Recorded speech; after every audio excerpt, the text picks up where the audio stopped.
My daughter Vienna has about $2,800 in savings. She got the money from saving up allowance, running errands for neighbors and selling homemade jewelry. She treasures her money a lot. Yesterday, my son John, 10, told me that Vienna paid her friend to tear up his painting. He loves art and has been working on a painting of a winter landscape. The worst thing is that the painting was supposed to be for Vienna, for her Christmas present.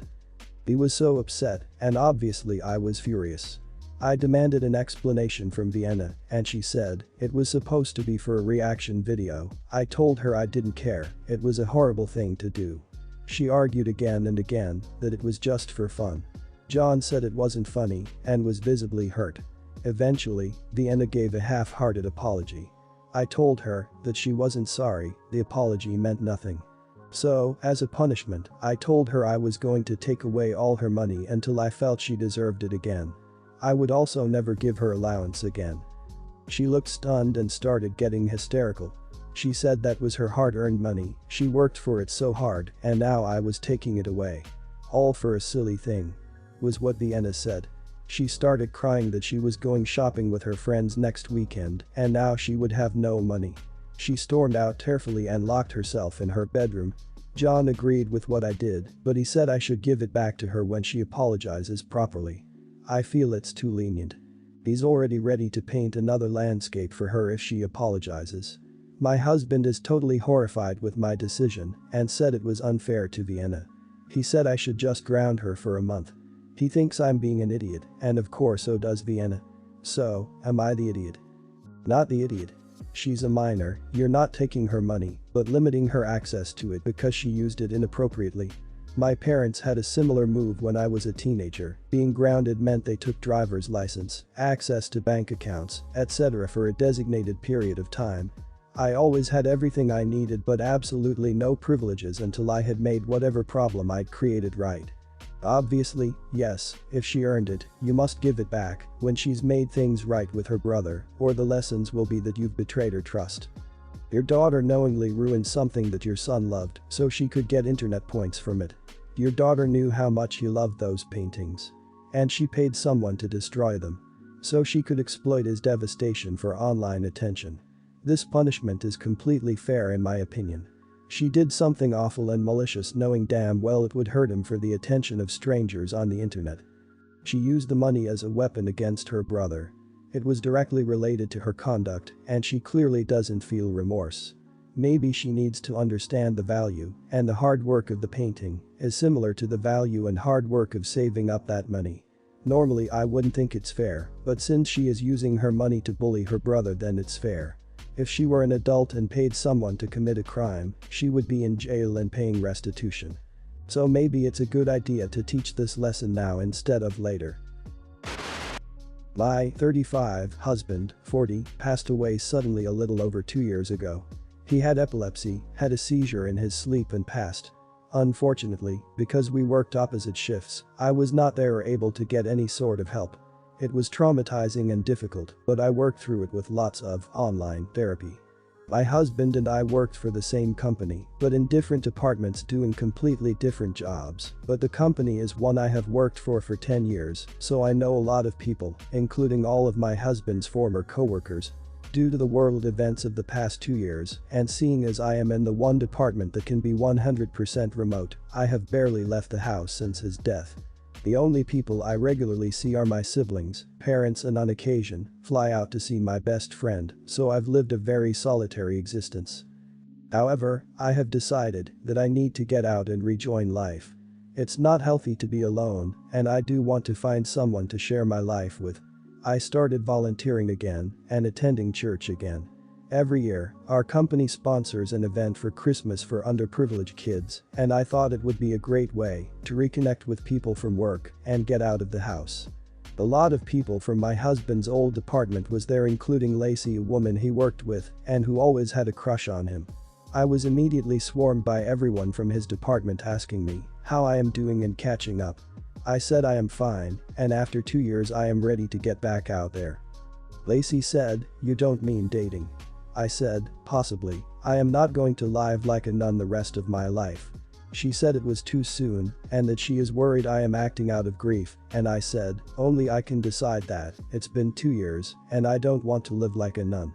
She flipped her crap and said, I never loved my husband, and if I did I wouldn't be moving on so quickly. A couple of other people intervened at this point and redirected Lacey, and as she was leaving I said, screw you very much for your concern, I don't want it, I don't need it, and mind your own business.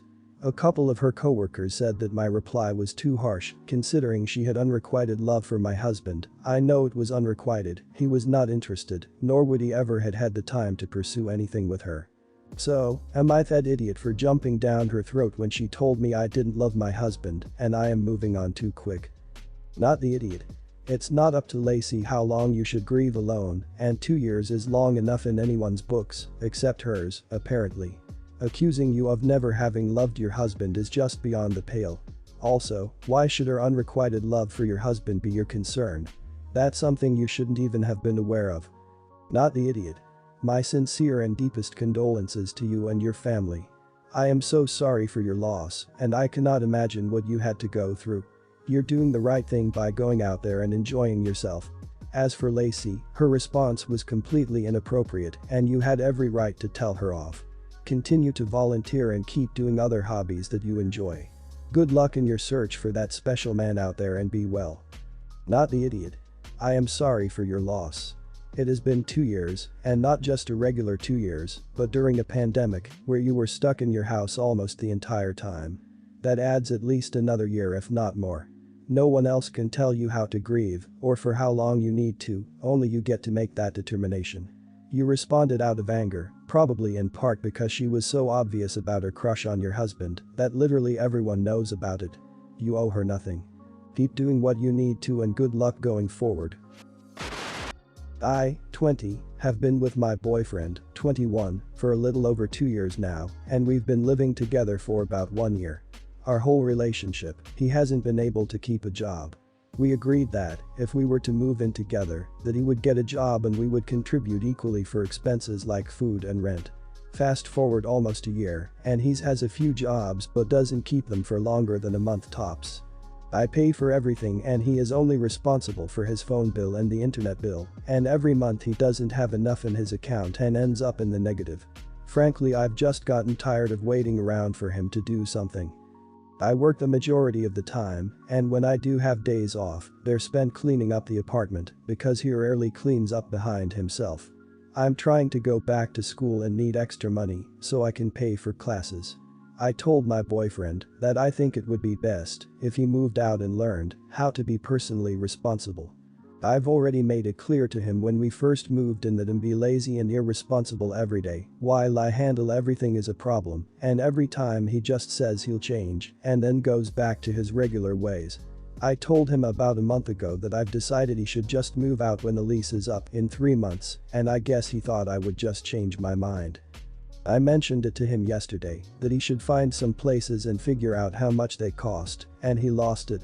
He says that I don't care about him and that I'm a gold digger and only care about myself. He said that part of being in a relationship is helping each other through things, but I really don't think I should have to suffer for his comfortability. My life is just turned into working and doing everything that he wants to do in order to keep the peace. I literally just want to be my own person. Am I the idiot for that? Not the idiot. He's lazy and inconsiderate. He doesn't care about you. He's using you because you have been paying for and taking care of everything. You're not his mom, you're his partner. He should be contributing just as much as you do and he's not. Now that you have mentioned him moving out again, he's gaslighting you. Don't cave. I'd suggest breaking up with him and making sure you have your own place to go and don't let him find out the address. Inform your landlord that you do not intend to renew. Do this in writing and in person. Tell him in it that should you change your mind before the last notice date, that you will do so in writing and will hand it to him in person. At no time should landlord take a text or email as notice otherwise. That way your ex can't pick up your phone or send an email. Find a new place. If utilities are in your name, talk to landlord about changing them to landlord name unless boyfriend stays and hooks up before last day. I just choked on my drink. Gold digger. That implies he got off his butt to actually earn something for you to mooch. This isn't a boyfriend. This is your first child as a single parent. You do all the work to take care of the family, you cook, you clean, you entertain him, you buy him things, and you do it all on your own. Congratulations, you are a parent. He already has a mom, and you don't need a child. Especially not a gaslighting accusatory one that points blame at you for not wanting to do every single thing, while he literally does nothing and has the gall to complain when you say no. My girlfriend of 4 years. I love her but feel slighted. Long story short is she had no more money to pay for her tuition and needed the money urgently. I paid for her last 2 semesters of school, $20,000, she graduated winter 2021. It has been over a year since I paid her and I've gotten $0 of that money back. Bought her numerous necessities like a new MacBook, backpack, purse etc. Big spender she is and put herself in a bad financial spot. She said she would try to pay me back. I did not want to stress her at the time, mistake. My financial portfolio is currently down, so I've been thinking about that money. Okay, I have a few $100K, around $300, so I don't need the $20K, but she's had a job so she could start giving some here and there. I brought it up to her recently, and she turned it over on me. She told me straight up, just so I know, if I'm waiting for her to pay me back before I ask her to marry me, then tell her now, so she could end the relationship. Yeah, I am. According to her, I should be happy she has a degree and a career now, and if I thought about our future together I would see that is more important. She pretty much made it clear that, if I expect any of that money back, we're done. It's pointless for her to pay it back now. Money isn't everything and her well-being and happiness are more important.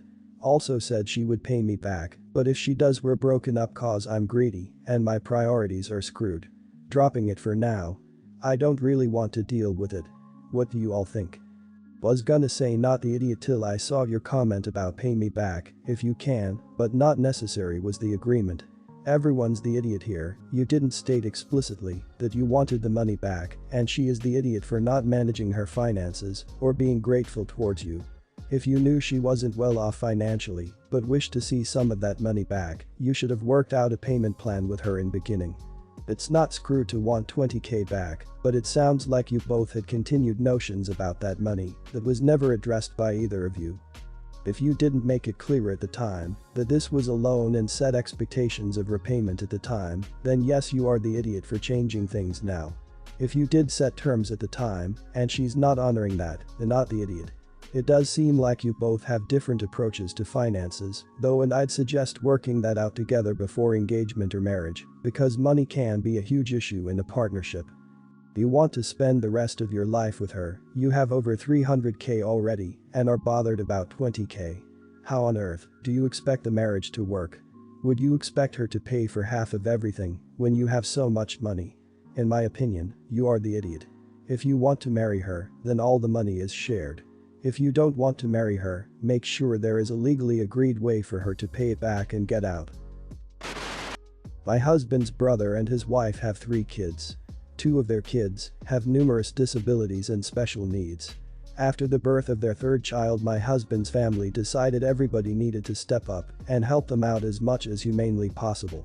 My husband and I were the only ones who did not step up because of a big fight that happened when they had their 1st child. My husband said we would not be the people to help. I agreed with him 100% because the bad blood had not gone away after that fight and things were tense. Husband was worn down by the rest of the family in the first 2 years. But he told me to stay strong and he would defend me since they were particularly horrible to me at the time. In the past month, mother-in-law has had surgery for her back, father-in-law has been picking up different viruses, both sister-in-laws have contracted COVID and so have various members of their households. DH has also been working overtime due to a big project. The pressure was on me to step up and help them out and I didn't. So they were on their own these last few weeks and will be for some more time to come. My husband's family are mad at me for not stepping up. His brother was especially pissy with me because they were in a really bad way without any family around to help them out. My husband told him to back off and he could forget about help from him either because they didn't deserve it with all the crap they have pulled. And since I know it will be asked, the fight after they had their 1st child was over childcare. I was a stay-at-home mom at that point and they felt like I owed them childcare. I was open at first until it became clear they expected free childcare, and when I said no they called me names, and that is putting it mildly, and accused me of lacking empathy, love and any kind of human decency, and they said I was nothing more than no good trash that didn't know its place. There was also another disagreement in recent years because their oldest, the child with no disability or special needs, has been acting out because he feels the strain of life and doesn't get much time or attention, and he started bullying mine and my husband's youngest child in school. It only ended when we demanded they be put in separate classes and monitored. He broke our son's stuff, stole his stuff, called him names, and was generally putting him down and degrading him. Neither my husband's brother or sister-in-law were willing to do anything, and they said we should just encourage our son to be tougher. So given all this, and trying not to make this go even longer, am I the idiot? Not the idiot. If you have disabled and higher needs kids, and you aren't coping, don't have more. I say this as someone with a special needs and disabled child. Family assistance is a huge help, but it's appreciated, not demanded or expected. Everyone can decide to step up and help, but not everyone has to. You owe them nothing. They have been entitled on many levels and not mended fences and then demanded more. Maybe this period will teach them the value of the help they get. Not the idiot. That is appalling behavior for them to expect free childcare from you when you're a stay-at-home mom. I don't get why family are so entitled and think they are owed things from other family members. Maybe asking for a one-off watch a child, but long-term childcare deserves compensation. Sorry this has happened, it's shame when there are family issues. You don't owe anyone anything, especially the most precious thing you have, your time. Even though you are family, you don't have to be on good terms with them. After all, blood-related family is not the family you are able to choose, and you should not take crap from them if you don't want to. They didn't care when your child was bullied by their child and even expected you to babysit their child for free just because you were a stay-at-home mom, so why should you care about them and their children?